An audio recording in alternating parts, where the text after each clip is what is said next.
He might have gone for a big walk.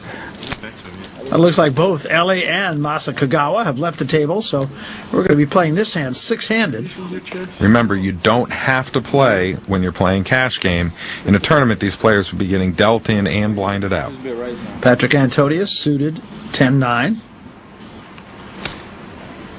And he's going to raise it to 2,500. One of the few hands so far where someone hasn't straddled. Tony G going to call this after Phil Ivey folded. Chris Ferguson folds. So does Hansen. Well, pretty strong drawing hand so far. So Jawanda will call. Three players to the flop. And here is the flop. Ace, Queen, 10 of diamonds. Wow.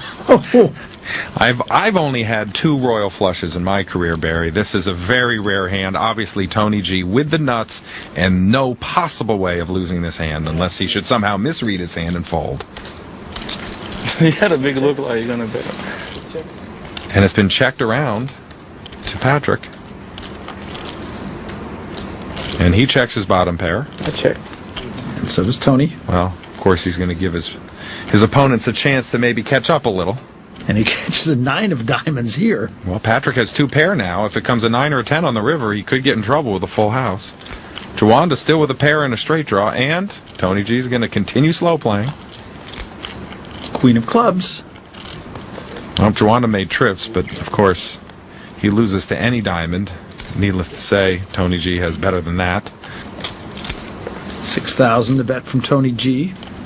Jawanda gets away from his hand. And, of course, Patrick can't possibly call. Well, he's thinking about it, maybe. And he folds.